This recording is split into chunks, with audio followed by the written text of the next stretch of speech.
sou o Dr. Gustavo Fink. Estou aqui para apresentar o Unimed Smart Health, o novo serviço para atendimento de urgência e emergência da Unimed Rio Claro. Um serviço inteligente que lhe oferece rapidez, segurança, eficiência e muito mais comodidade no atendimento pré-hospitalar. Antes de procurar o pronto atendimento, ligue 0800 770 6766.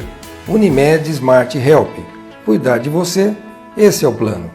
Mais uma quinta-feira chegando, coisa boa, feriado prolongado, né? Que delícia, pelo menos para mim, viu? Vou tirar a sexta-feira para descansar, entre aspas, porque o turno lá em casa é pesado. Aliás, esse JC Descomplica de hoje é exatamente o meu lugar de fala, viu? Além de mãe, eu sou mãe atípica.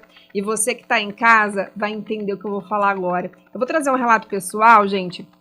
O Thor, que é, né, o meu filho que se encontra dentro desse espectro autista, ele tinha uns 2 aninhos mais ou menos e a gente foi ao supermercado e bastou eu dizer não vou comprar, eu creio que era um docinho, para ser instalado o caos. Te juro, foi um caos naquele dia e assim, a sensação que eu tive dentro de mim foi de desesperador, foi de ser uma mãe muito ruim e para ele também deve ter sido porque não era uma birra.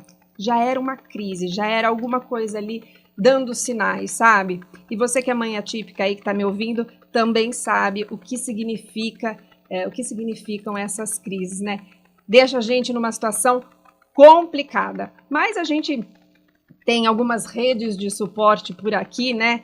Principalmente as clínicas que atendem os nossos filhos, e elas muitas vezes que estruturam toda essa parte pra gente. E hoje o JC Descomplica trouxe uma clínica bem bacana, que é a Clínica Voar, e aqui ao meu lado está a Fabiana Bortolotti. Fabiana, muito obrigada, viu? Prazer por vir. Eu que agradeço, né, o convite, estou muito feliz de participar desse momento e é realmente descomplicando, no JC Descomplicando, que nós vamos falar de uma maneira clara tudo isso. E o que você passou desse seu relato é muito comum, você não está sozinha. Te garanto que muitas mães atípicas já passaram por isso. Olha, Fabiana, não é nem assim um relato muito de mãe atípica, né? Você vai concordar comigo. Toda mãe passa uma situação dessa, né? Um comportamento que sai fora do trivial, né? Mas eu creio que o comportamento da criança neurodivergente tem um plus, né? Agora, antes da gente falar realmente desse comportamento atípico, o que a gente pode falar? O que é o comportamento esperado? Então, vamos lá, né? Primeiramente, nós precisamos entender o manejo de comportamento que você atua nesses ambientes. E, antes de falarmos nisso, é para que as mamães atípicas, elas precisam entender o que é comportamento. Você já parou para pensar o que é comportamento?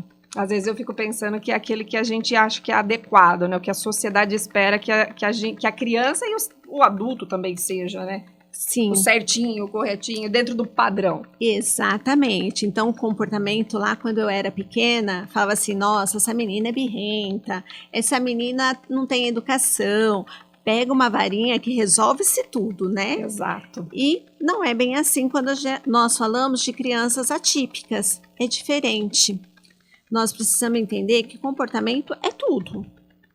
Nós estamos aqui tendo comportamento, mas quais são os comportamentos interferentes que vão atrapalhar no desenvolvimento da nossa criança, que foi o que aconteceu com você? O que é um comportamento interferente? Uma criança que grita, o que mais deixam as famílias preocupadas é quando uma criança chora, é quando uma criança rola no meio de um shopping. Então, esses comportamentos acabam realmente deixando as famílias desorganizadas. Com certeza. Aí que vem o grande problema. Então, mas Fabiana, uma criança que morde é um comportamento interferente, porque morder não é um comportamento que a sociedade espera. Mas, se a gente entender que esses comportamentos, essa criança quer falar alguma coisa para a gente, principalmente as crianças não verbais, quer falar alguma coisa para nós. Então, nós precisamos descobrir as estratégias que nós utilizamos e ensinamos às famílias, que é analisar, observar qual momento acontece esse comportamento interferente, que é o que a gente mais vai abordar aqui hoje, para saber como agir. Porque quando a gente fala da criança, né, por exemplo, um bebezinho, ele não sabe se expressar, ele também é não verbal, digamos assim. Então, a maneira como ele vai chamar a tua atenção, buscar aquilo que ele precisa, né, se expressar aquilo que ele precisa, é o choro, né. Aquela criança, de repente, está desconfortável e acaba mordendo a outra pessoa, ou batendo, ou gritando. Esses são comportamentos que a gente espera que seja natural em alguma faixa etária? Alguma fase? Da criança típica? Isso, da típica. Da típica, acontece, tá? Eu também dei aula aí por mais de 20 anos, estive dentro de salas de aula. Psicopedagoga, né? Psicopedagoga também, né, nata? Então, assim, esses comportamentos acontecem com todas as crianças. E aí nós precisamos entender, é uma chamada de atenção, é uma disputa muito comum dentro das escolas, esses comportamentos acontecerem por uma disputa de brinquedo. Uhum. Então é natural, vai ter grito, vai ter mordida, vai ter batida. Agora, para uma criança atípica, isso aí tem um peso diferente. Com certeza. E esse peso tem tanto a questão emocional, tá? Sensorial, porque tem a sobrecarga de estímulo que essa criança vai recebendo diariamente. Então, nós precisamos entender qual é o motivo, qual é a função, a gente costuma dizer, qual é a função desse comportamento. É por atenção? Chegou a Fabiana na sala de aplicação, a criança se desorganizou. É para chamar a atenção da Fabiana, porque a Fabiana vai ali, dar um abraço, vai brincar, vai fazer tudo? Então, tem salas que eu sei que eu não posso entrar. Uma fuga de demanda, então, todas as crianças, passa num contexto tanto escolar, a gente já vai abordando em casa, na clínica, tem demandas. Né? Nós trabalhamos com o comportamento, o que é? Nós validarmos comportamentos positivos dessa criança para reduzir os negativos. Então, sempre que a criança faz alguma coisa legal, a gente elogia. Nossa, parabéns, muito bem. E às vezes a gente acaba esquecendo desse detalhe. A gente só vai dar atenção quando acontece os interferentes. Aquilo que chama realmente, que chama né? atenção.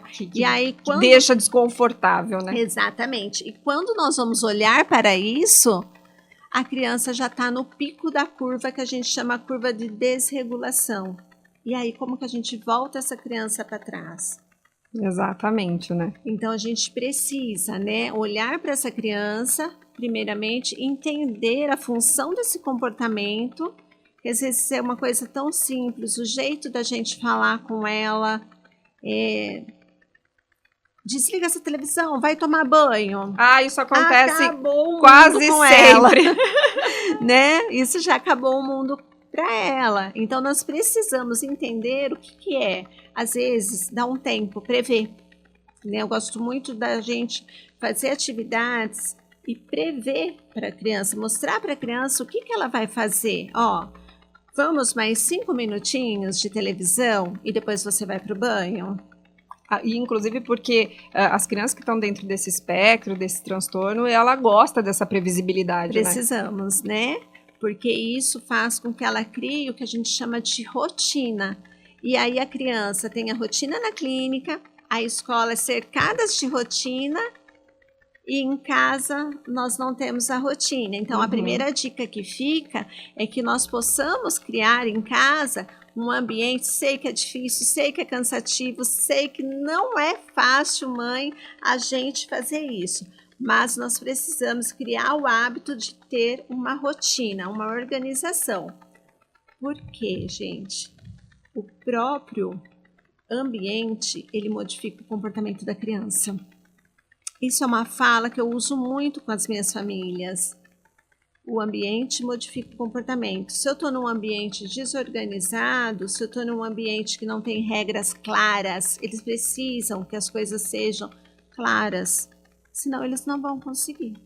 Agora, e eu sinto bastante isso em casa, quando inclusive eu tô muito desorganizada, aqui nos meus pensamentos e a própria casa tá sem essa rotina muito clara, ele fica bastante desorganizado e eu creio que nas outras casas isso aconteça sempre. Mas existem situações que realmente a gente não vai conseguir prever, né? Não há essa previsibilidade e que a gente pode ser considerado gatilhos. Sim, são os famosos gatilhos de comportamento. Então, nós temos que identificar. Por exemplo, você prometeu sair e ir no shopping. E quando você foi ver o pneu do carro, furou.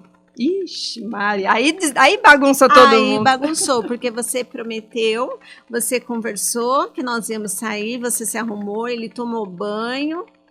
Então, tem que mostrar para ele, ter clareza. Filho, olha, o pneu do carro furou. Como nós vamos fazer? Tem que envolver ele também na solução disso. Então, é promover. E quando a gente fala de vínculo que a gente tem que ter com as crianças, esse próprio vínculo nos facilita, porque nós, ao mesmo tempo, podemos acalmar essa criança. Mesmo que ele vai se desorganizar e vai subir na curva que a gente chama, a gente consegue ali entre o 1 e o 2 fazer com que essa criança volte de novo para nós. Mas de que forma, Fabiana? Acalma. Acalma. Nós vamos arrumar o pneu, vamos, dependendo do horário, o que nós podemos fazer? Será que a gente pode dar uma volta no quarteirão ao invés de ir ao shopping? Modificar, né? Modificar. Mudar o GPS, mudar a rota. Então, nós podemos buscar outros recursos para mudar essa situação, mudar esse ambiente. Agora, eu vejo que acaba acontecendo um efeito cascata, né? Por exemplo, já temos a imprevisibilidade aí, desregulando essa criança, e também uma coisa puxando a outra. Ele já ficou, digamos assim, gatilhado por conta disso, frustrado, que também chama muito, né, um gatilho. E aí depois já vem uma sobrecarga sensorial. Sim. Então, como é que a gente vai trabalhando tudo isso que vai acontecendo, né? Em casa, você até na sua história, né, você contou para mim que ele fazia terapia ocupacional, sim, né? E os terapeutas ocupacional, assim como a terapia ABA, ensina várias maneiras de trabalhar com essa criança, a gente reorganizar para voltar. Então, ter em casa, a gente fala assim, o kit emergência ali, que volte ao normal novamente, né? Não é fácil, mas que a gente possa trazer. Então, nós não vamos fazer isso. Esperar aquele momento, tá? Acalmar, passar. Não adianta a gente falar, não adianta a gente querer explicar em muitas palavras. É só aquele intervalo que o choro para, né? Que aqueles gritos param. Acalma, a mamãe tá aqui. Vamos esperar um pouquinho? Tá tudo bem, eu tô com você. Mas em curtas palavras.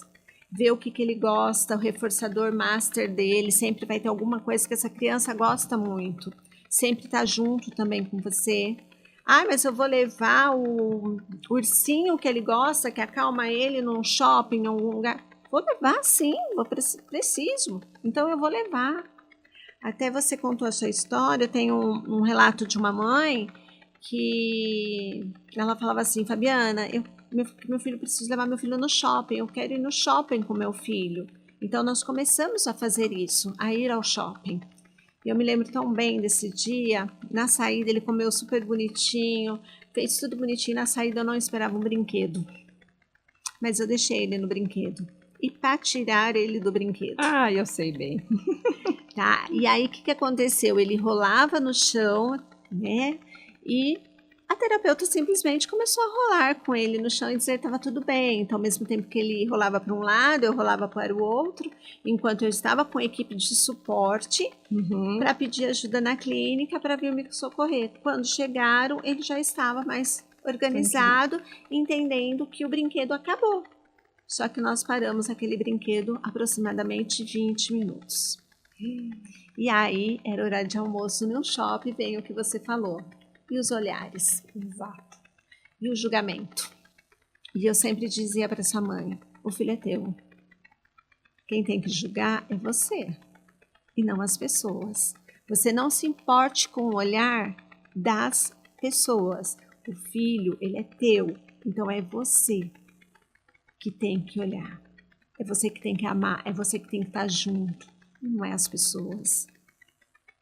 Olha, precisa ter, assim, uma força de leão mesmo, de leoa, né? Porque quando a gente fala, inclusive, para conter, né, essa criança, a gente usa muito essa expressão, né, Fabi, que é a autorregulação. Sim. A gente ensina muito os filhos a fazerem isso, né, na terapia, em casa e tudo mais, mas eu falo que as mães e a família, o cuidador ali, quem está sendo essa rede de suporte, precisa também fazer essa autorregulação, porque para manter essa calma, né, principalmente em público, porque em casa a gente às vezes até deixa, fica aí, então você se acalma, daqui a pouco eu volto, mas num ambiente que você não tem controle, precisa ter controle interno. Se você não cuidar de você, é um recado até que eu deixo realmente para todas as mães atípicas.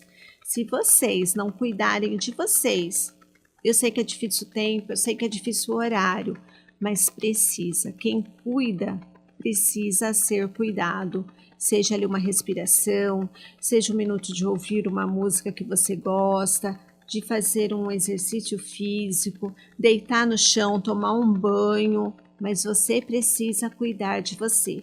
Eu oriento muitas mães, né, que têm um tempinho livre, procurar uma academia, cuidar, né, porque enquanto a gente está ali malhando, a gente está ouvindo uma música que a gente gosta, fazendo algo que a gente realmente se sinta a gente, porque além de tudo, vocês, mães, vocês são mulheres, e vocês precisam desse cuidado. Sim.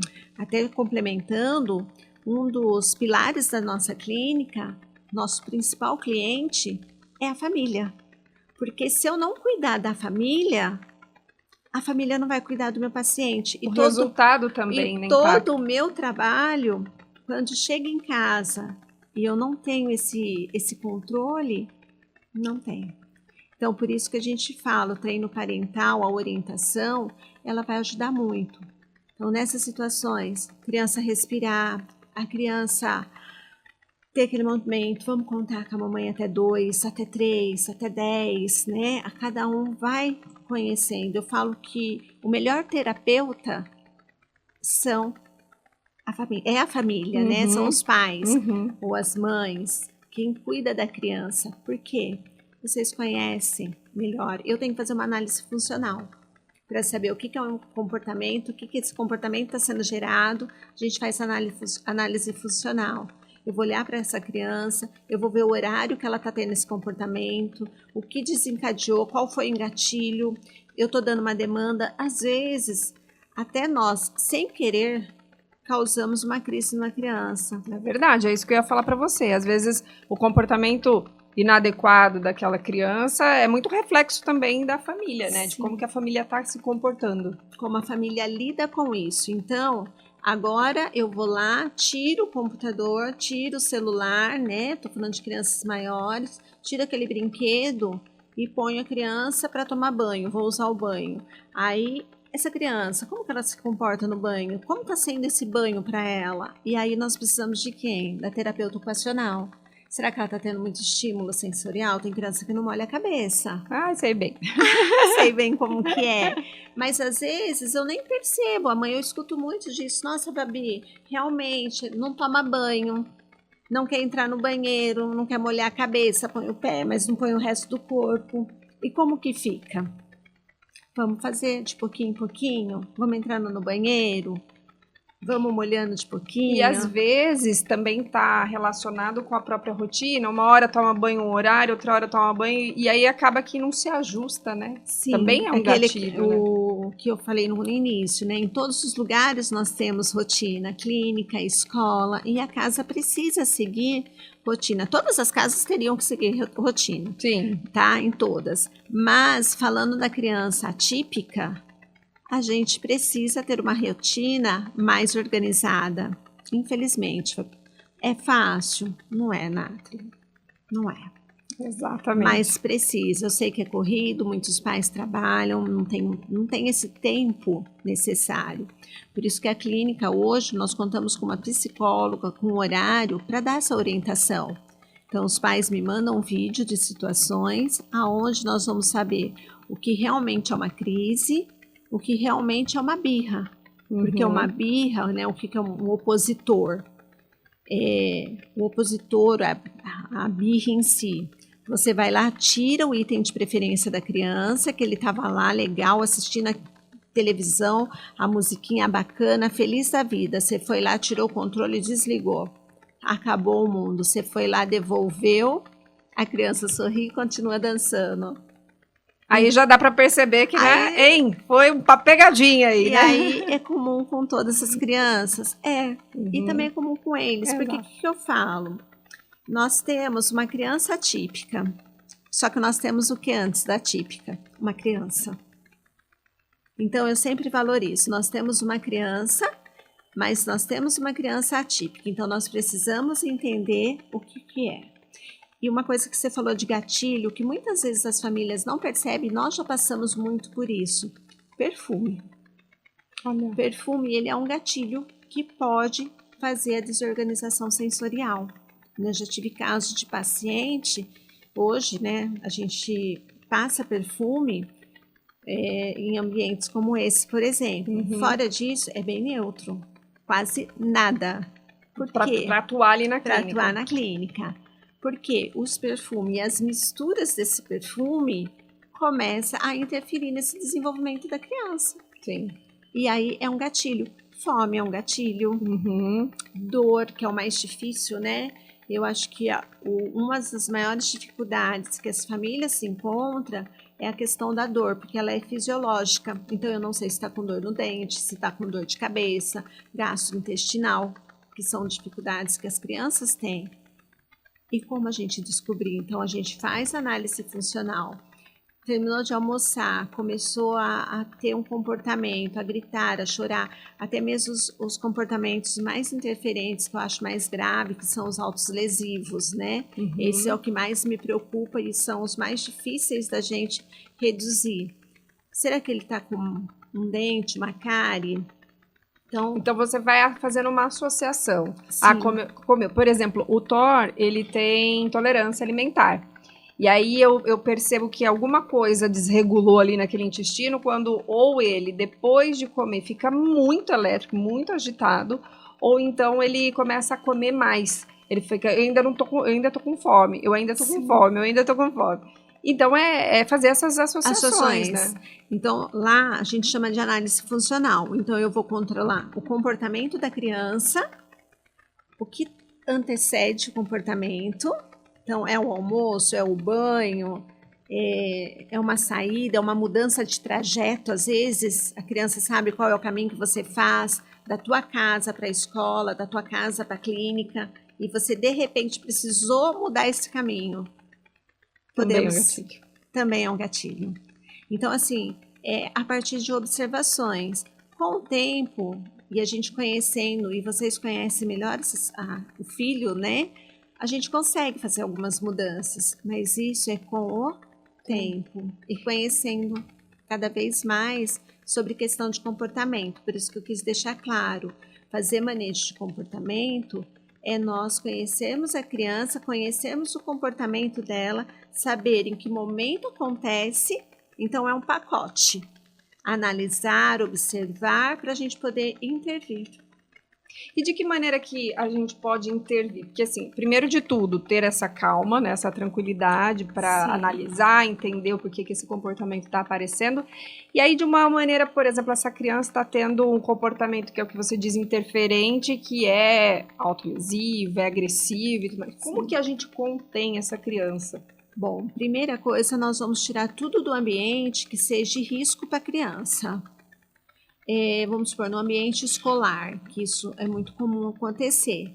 A gente orienta, quando eu vou conversar nas escolas, eu preciso só da professora, de quem ele tem o vínculo, da agente educacional presente. Para quê? Para que elas cuidem. Se ele deitar no chão, a gente vai proteger a cabeça, né? Normalmente a gente coloca nossas pernas para bloquear a batida no chão. Eu até oriento em casos que tem crianças assim, colocar uma almofadinha na sala e deixar ele de recurso. Então, tirar o perigo. Se possível, dependendo do caso, vou falar do caso mais grave, de uma criança de suporte 3, né? Vamos lá, não verbal.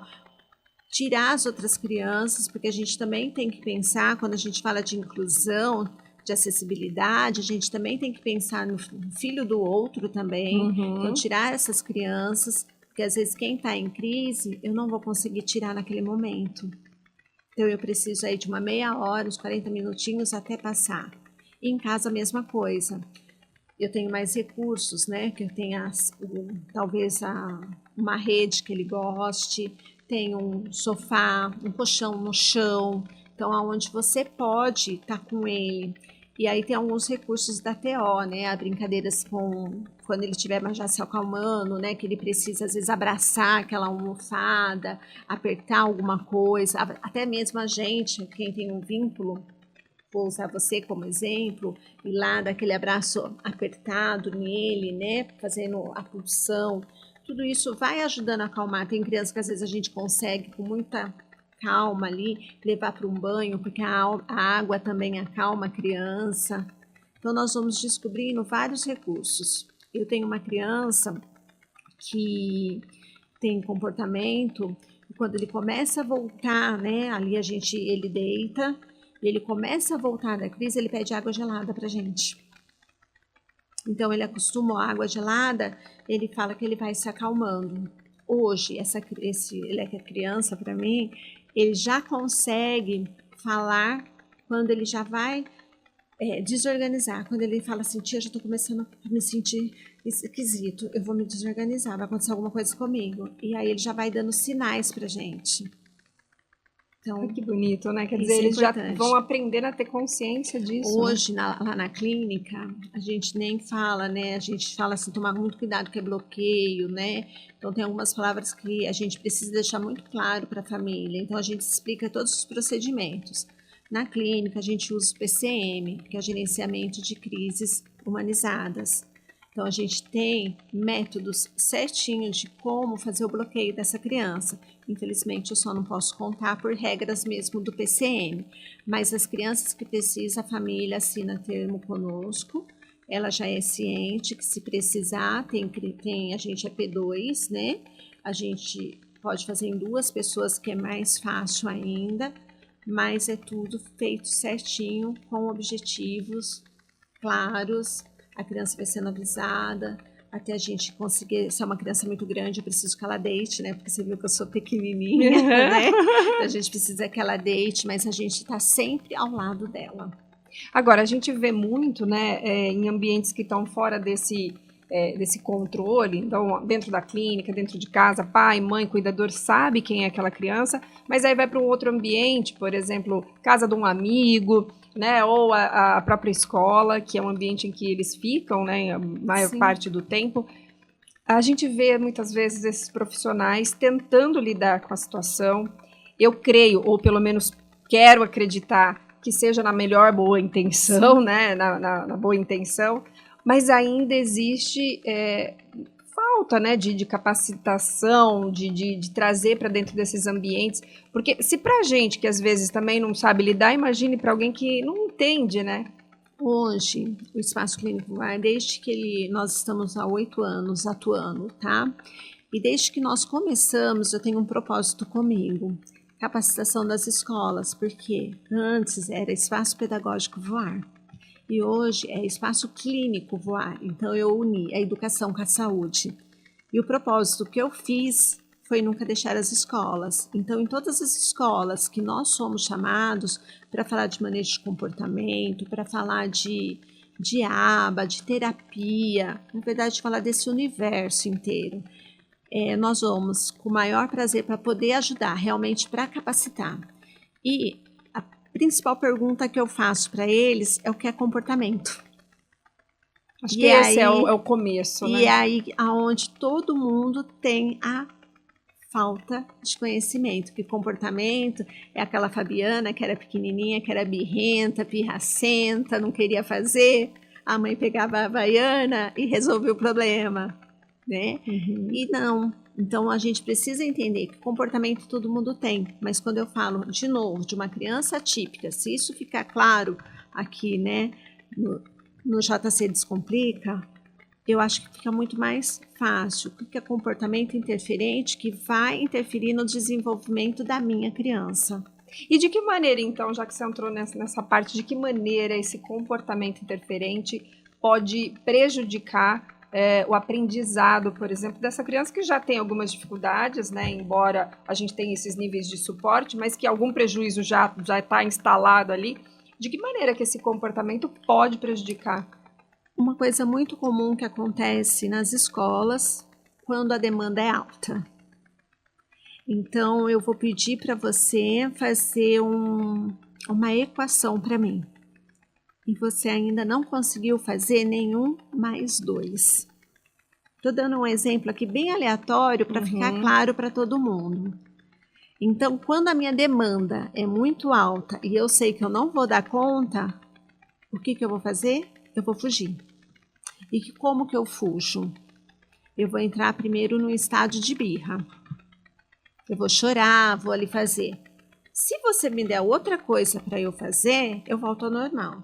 Mas se você continuar, vamos fazer. Isso a gente faz em casa também sem perceber muitas vezes. Vamos fazer essa atividade agora? Não, agora você tem que fazer isso. Não, você só vai depois que você terminar. Então a minha demanda é muito alta. O que eu tenho?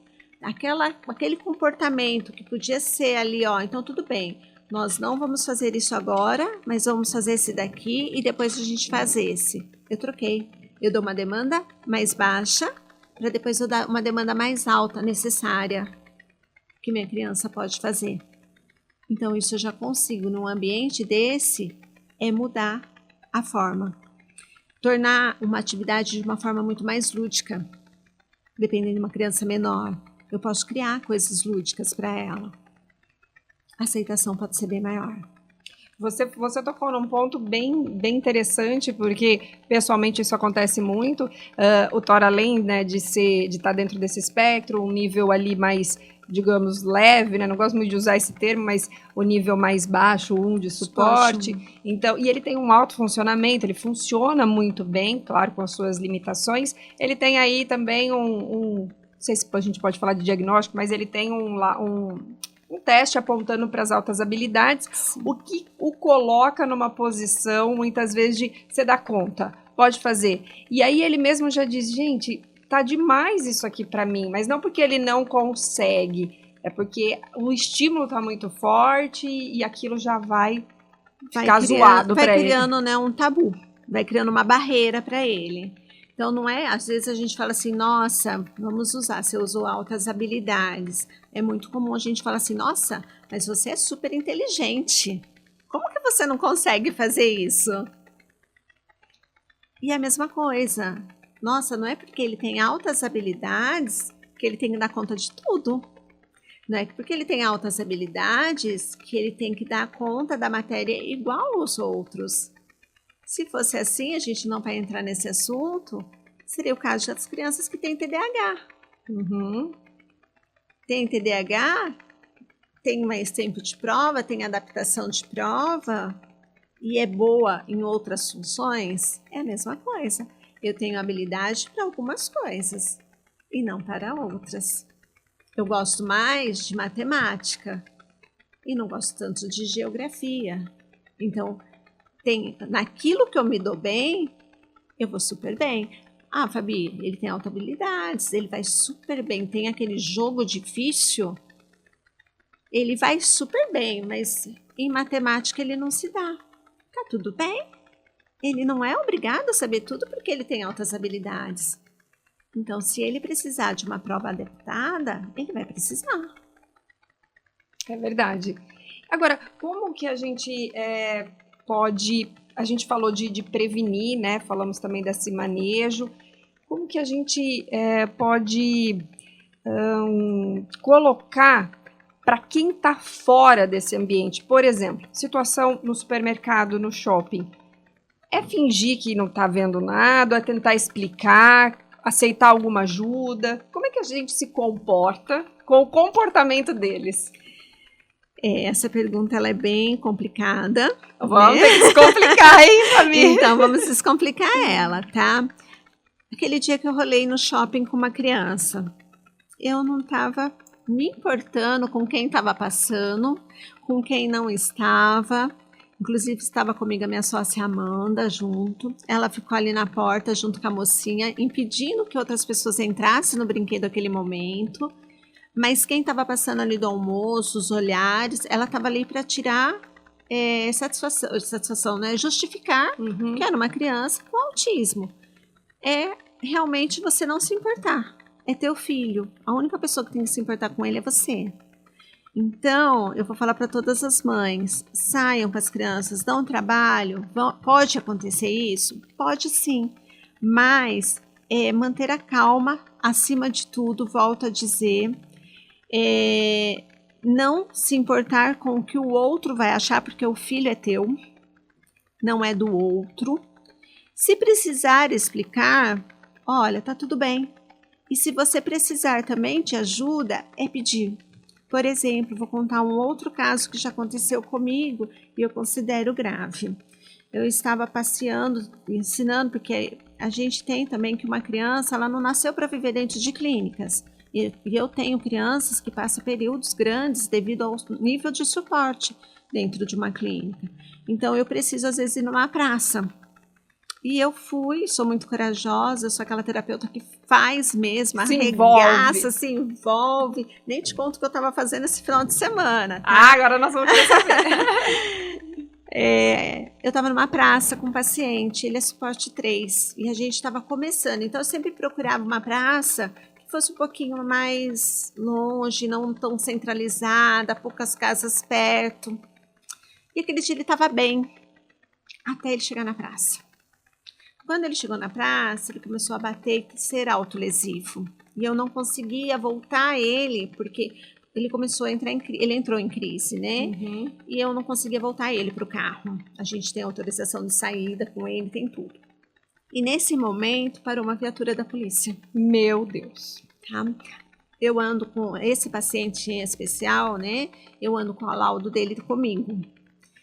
E aí a polícia falou, você quer que a gente ponha ele dentro do carro? Eu não quero que vocês coloquem a mão. A equipe já está com ele, porque daí a equipe estava interagindo, daí eu tenho mais suporte, né? A gente normalmente vai em 2 carros, nesse caso, eu estava com uma equipe de 3 pessoas junto comigo. Então eu fui atender a viatura, porque daí eu tive que dar satisfação para a viatura. E enquanto isso a equipe estava lá acalmando. A polícia ficou no carro perto. Nenhum momento a gente usou assim, ó, vamos pro carro que a polícia... Não, foi o tempo dele. Já tinha um prédio, que eu tinha um prédio, mas eu imaginei que as pessoas não estivessem em casa. Já tinha todo mundo, né, do prédio. É bem isso, quando não tem um olhar nenhum, de repente aparece o olhar de Tucano. E aí já percebi aquele movimento, eu falei assim, gente, calma, nós vamos fazer o que nós sempre fizemos. Foi o tempo dele, a gente ali tentando, na hora que ele dava o respiro, ó, calma, nós estamos aqui, vamos, quer ir pro carro agora? E a gente tem o nosso reforçador master com essa criança, né, ele adora comer pastel. Então, na hora que ele acalmava, vamos comer pastel? E para comer pastel precisava entrar no carro. Demorou um pouquinho, tá? Nós conseguimos, sem a viatura, colocar ele dentro do carro, a polícia foi embora. Então, gente, é você não importar com o olhar do outro. Ali eu só tive realmente que justificar a situação, porque ele é uma criança grande, né? Então, eu só tive que justificar a situação com um órgão público. Nossa, mas se fosse qualquer outra pessoa. Vou falar agora meu lado enquanto terapeuta. Já aconteceu num passeio, uma criança entrar em crise, eu sendo terapeuta, estava a mãe, o pai... eles estavam fazendo o procedimento bonitinho ali, acalma, respira, tocaram na criança, fizeram certinho. Eu simplesmente parei de longe, só fiquei olhando. Se caso eu visse que a situação estava fora, eu iria me identificar e perguntar, vocês precisam de ajuda? Bacana isso. Mas eu fiquei de longe. Então, talvez até seja, acho que o momento realmente de dar uma orientação para a comunidade. Se ver algum tipo de comportamento né, de uma criança tendo crise, é esperar um momento. Viu que a família não tá, ou a mãe está sozinha, não consegue fazer, observa, analisa. E a partir disso, realmente, mãe, você precisa de ajuda? O que eu posso te ajudar? Às vezes é uma ligação que ela vai pedir para você fazer pedindo ajuda. Às vezes é comprar talvez um sorvete que seja um reforçador. Então, é você esperar. Porque o que acontece? Quando muita gente entra em cima da criança, aí nós partimos para outro interferente que é a chamada de atenção. Nós estamos reforçando esse comportamento. Olha, vamos fazer uma pausa rapidinho, porque eu quero falar desse reforçador aí, tá? Esse aí tá pano pra manga lá em casa e acredito para muitas mães também, porque a gente vai ver um comercialzinho aí do Ateliê Garden.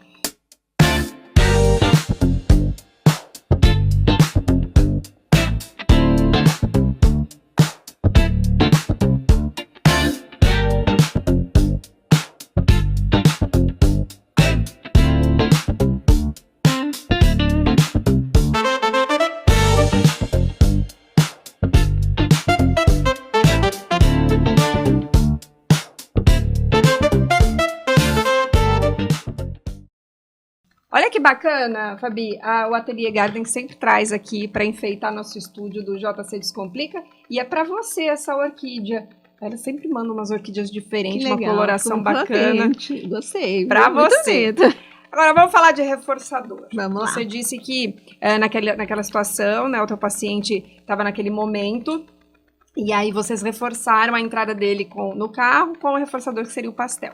Eu escuto bastante isso lá em casa. Olha, se você ficar dando o que ele quer, ele vai fazer mais vezes isso para ter o que ele quer. E eu falo, gente, mas é a única coisa nesse momento que vai trazer essa segurança, né? E aí, tá certo ou errado isso? É uma briga constante, né? Nós precisamos saber usar. Naquele momento, eu não tinha muitas opções. Eu precisava, eu não podia deixar ele do jeito que ele estava. Eu estava no auge da crise. Estava no auge da crise, uma criança de 1,80 m, tá? Então, já estou falando de um adolescente mesmo, né? E eu não tinha outra opção. Então, eu tinha que ofertar alguma coisa que eu conseguisse levar ele para o carro. O que nós podemos é negociar. E o reforçador a gente usa sempre. Quem não gosta de ser reforçado com alguma coisa? Sim. Né? Nossa, olha como você tá bonita hoje. O que vai fazer? Não precisa ser necessariamente algo ali, né? Não, pode ser um elogio. Pode ser um elogio, pode ser vamos rolar no chão, fazer uma cosquinha, né? Depende preciso saber se essa criança gosta de toque. Isso é uma outra coisa que a gente precisa também entender antes de se aproximar de uma criança, se essa criança aceita toque ou não. Como que ela reage a isso. Então, é você trocar com aquilo que você realmente conhece seu filho. E não é sempre que você vai precisar fazer isso. Porque, às vezes, ele por si só, o reforçador acaba sendo... Eu não quero mais. Esse paciente, às vezes, ele me pede pastel, eu tô andando com ele... A gente sai ainda, por isso que eu brinquei. Esse final de semana a gente estava na casa da avó dele, nadando na piscina. Olha isso! E não teve o reforçador do pastel. Então, nós fizemos muita coisa sem usar nenhum tipo de reforçador que ele gosta. Isso é bacana. Tá? Então, você vai trocando. Então, assim, nossa, olha, se você fizer... Vou dar um exemplo. Um domingo à tarde, você está lá na tua casa. Foi o que aconteceu comigo. Tá vendo que tá começando alguma coisa, eu fui nadar. Vamos dar uma volta de bicicleta? Vamos jogar um jogo? O que nós podemos fazer? Porque o reforçador, realmente, a tendência dele é a gente tirando. Nós vamos tirando o reforçador. E mesmo porque, vamos lá, o pastel. Haja pastel para ser reforçador. Haja alimentação, né? Por isso que quando eu comecei a falar, ele tem que ser meu reforçador o quê? Master. Aquele que eu sei que só vou usar em casos realmente extremos que eu preciso. Os outros nós podemos ir negociando. O que ele gosta? Andar de bicicleta? Um jogo? É isso, é um assunto que vai, né? Que a gente pode aqui, ó, bastante, passar horas e horas conversando. Porque também não é fácil, né? A gente, é difícil compreender, né, o espectro, porque Cada criança é uma, né? Isso que eu ia dizer agora, né? Nós não temos uma receita pronta, porque hoje eu lidero 150 crianças. E cada criança, ela é única e exclusiva. Então, cada planejamento é cada crise é de um jeito. A única coisa que eu não faço, eu não saio correndo atrás de criança. O que os pais normalmente fazem? Saiu correndo, a gente corre atrás, né? A não ser que é numa rua perigosa. Mas em clínica, se a criança saiu correndo, ninguém está orientado a correr atrás. Porque senão vai virar o quê? Para ele? Uma brincadeira também. Pega-pega. É legal. Então, toda vez que eu fizer alguma coisa, eu vou fazer um pega-pega. Agora a gente fala de espectro, a gente fala dessa criança, da criança pequena, da intervenção precoce, né? Mas aí a gente esquece que essa criança vira adolescente, vira adulto, e tanto adolescente, tanto adulto tem crises. Sim. E as crises continuam sendo as mesmas de quando ela era criança, ou elas vão mudando de acordo com a fase? Elas vão intensificando, né? E o que é bem pior, né? Elas vão intensificando, elas vão mudando. Normalmente você pode perceber que as crises mudam. Tem criança que chegou para mim e não tinha crise nenhuma. E agora aparenta algum comportamento, né? Que a gente fala que é comportamento interferente, que vai gerar uma crise. Então a gente vai mudando, eles vão mudando de fase. Igual filho. Muda de fase. Então esses comportamentos, alguns tendem a aumentar. No caso desse garoto, né, que está comigo hoje, vai fazer 20 anos, tá? Eu peguei ele com 14. Olha isso. Hoje ele tá bonitinho. Então, assim, os comportamentos que ele tinha quando ele chegou para mim melhoraram muito. Não vou falar para você que não existe, mas já melhoraram muito. Agora, quando a gente fala de uma contenção em criança é muito fácil, mas e um adolescente, um adulto, como é que você faz isso? É aquilo que eu falei para você. As clínicas, as escolas teriam que estar realizando o curso de PCM, tá? Por quê? Por tudo por lei. Eu posso machucar teu filho, mas eu posso te machucar, mas eu posso te provar, olha, eu fui fazer o protocolo assim nele, machuquei, porque na hora que nós fomos fazer, ele se virou, não teve, você conhece a força do teu filho. Então, se eu estiver realmente correta e certa, você vai me entender. Agora, se eu não estiver certa, você vai entender que eu não estou certa. Por isso que a gente toma muito cuidado. A gente tem uma equipe de 12 que a gente chama de plantão do PCM. Então, se uma criança eu vou chamar, em cada unidade eu tenho esse grupo.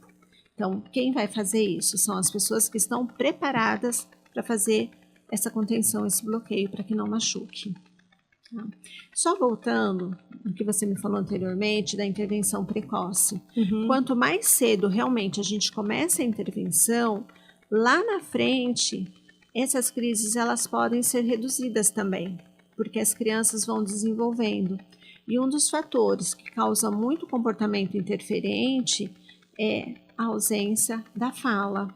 E o que os pais querem? Eu quero que o meu filho fala. E antes, mamãe, do filho falar, ele precisa se comunicar. Então, quando a criança se comunica, seja apontando, seja pegando você e levando até o objeto, a gente começa a entender. Então, a gente reduz comportamento. Então, isso é importante. A rede de suporte, a gente estava falando, né, dessa rede de suporte, o quanto é importante as clínicas, as terapeutas estarem realmente engajadas com essa família, porque muitas dessas famílias, a rede de suporte às vezes é mínima ou quase nenhuma, né? Então, basicamente, como você disse também, essas crianças ficam boa parte do dia nas terapias, né? Então, vocês praticamente fazem todo o grosso, digamos assim, sim, né? De realmente entender essa criança, fazer uma análise. Fazer um manejo. O que a gente precisa, né? A criança orientar as famílias. Então, dar curso, né? A gente tem um projeto chegando, né? Já está chegando agora. Nós vamos virar um polo de treinamento. Olha que bacana. Tá, então assim, contando já, né, pro JC. Dá um spoiler aqui pro JC descobrir, tá vendo? Já tá descomplicando você aí, mãe, Nós pai. vamos fazer aquilo que nós chamamos, você sabe que seu filho é atendido por uma aplicadora ABA, que tá abaixo, né, a terapeuta sou eu tenho uma supervisora, doutora, especialista, tenho a minha coordenadora e tenho as minhas orientadoras e tem a pessoa que vai aplicar o programa que eu desenvolvi. Nós vamos começar a ensinar esses pais a serem aplicadores também. É porque não adianta nada também ir lá aplicar na clínica e chega em casa a gente não dá conta, não sabe? Vamos lá falar de um protocolo muito básico, uma imitação. Nathalie, bate palma.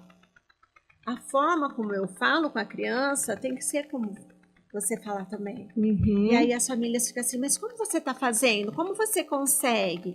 A gente sabe que assim, a frustração dos pais, ele brinca na clínica, a gente manda registro de foto, ele brinca na clínica, ele não brinca em casa. E eu sei que decepciona. Nossa, muito. Então, a gente quer reduzir isso. Então, a partir desse polo, de nós começarmos a treinar não só a família, não só os cuidadores, mas abrir para professores que busquem esse engajamento, porque o índice está subindo. A estatística hoje mostra que é 1:32. Então já está alto. Se a gente parar para pensar, na minha equipe eu tenho vários autistas.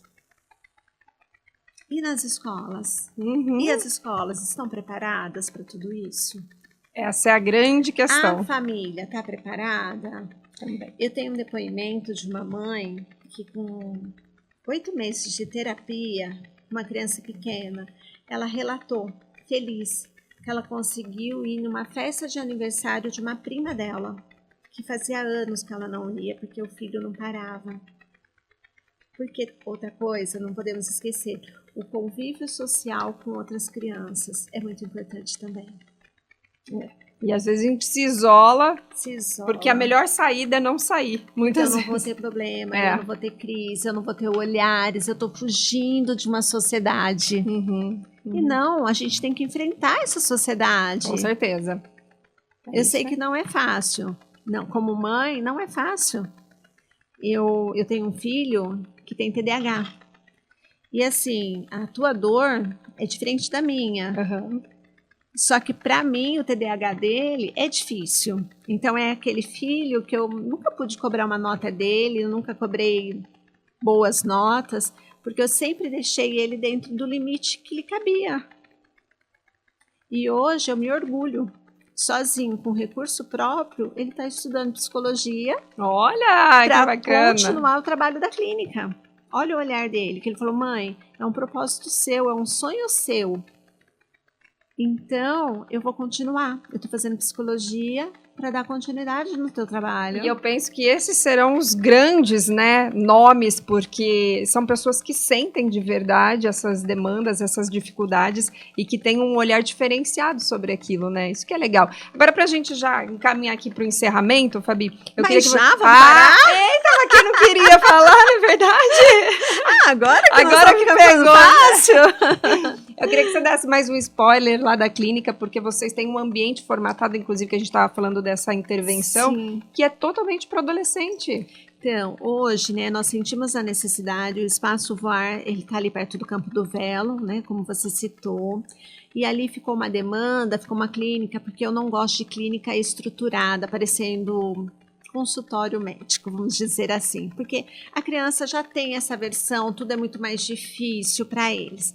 Então, a clínica, nossa, fica o convite, né, para o JC conhecer. Opa, tá? olha que nós vamos. E aí vai descomplicar mais ainda, ver nosso trabalho realmente.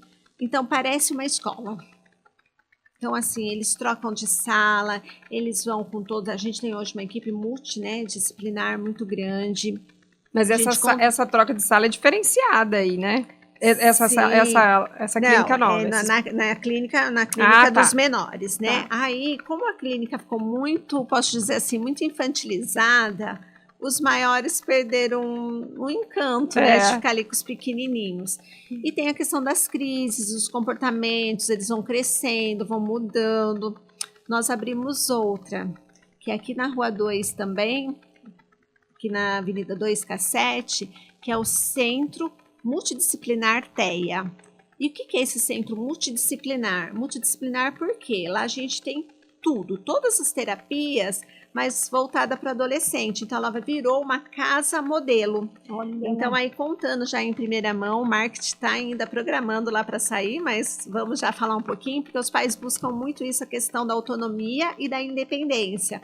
Então, lá nós temos o quarto todinho planejado, com cama, roupas para dobrar, tem uma mesinha para estudar, porque nem toda casa a gente tem uma área de estudo. Tem uma área de estudo realmente para as casas que tem escritório, né? Então a gente também fez uma área de estudo. Tem a lavanderia completa. Olha isso, tá ouvindo, Thor? Thor vai assistir isso. Máquina de lavar, sabão em pó, amaciante. Só que a única diferença, nós colocamos uma mesa para facilitar eles tirarem essa roupa, põe no varalzinho, tá? Tem que pôr no varalzinho desses que abre e fecha. É o serviço completo. Isso. Secou a roupinha ali, às vezes leva no outro dia para casa, na outra intervenção. Tem a mesa onde eles dobram e depois, se precisar, levar para casa. E se quiser, deixa ali na clínica também como uma roupinha a mais. Que tem legal. A cozinha totalmente equipada. A única coisa que nós não mexemos é com gás, tá? Mas tudo que é elétrico tem. Então, eu peço sempre que as famílias levem um lanche, porque um dos gatilhos é a fome e o período que eles passam conosco. Só que eles têm que preparar o lanche. Então, eles vão para a cozinha, que é um cômodo. Lá tem Tostex, se eles quiserem esquentar. Eles pegam um suquinho na geladeira. Tem liquidificador. Tem liquidificador. Tem batedeira, menina. Olha! Hoje a gente compra bolo, mas eu faço ainda eles baterem, tá? Eles vão no varejão, fazem lista de compra, vão até o varejão. É que eu não gosto muito de ficar expondo isso na rede social, né? Porque a gente sai com as crianças, a gente tem questões aí de pais separados. Então, assim, eu prefiro guardar isso pra gente. Então, saia... Quando eles estão lá Fiquem dentro... off, né? A terapia. Né? Fala que não é tudo que a gente precisa contar. Para a família, sim. Porque eles liberam, né? Então, a gente vai no varejão, vai na padaria. E aí, eles voltam para a clínica, tem que guardar tudo. Tem para ir, tem um projeto que eles têm que fazer com a nossa psicopedagoga. Então, eles fazem o projeto, vão comprar. Isso é uma socialização com eles, tá? Só que na hora de produzir, é individualizado. Olha que demais. Então, assim, tem tudo. O nosso forno é elétrico, micro-ondas, tem aquele mix, sabe? Tem tudo. É uma cozinha realmente completa. Essa clínica. Eu acho que tá mais completa que da minha casa, tá?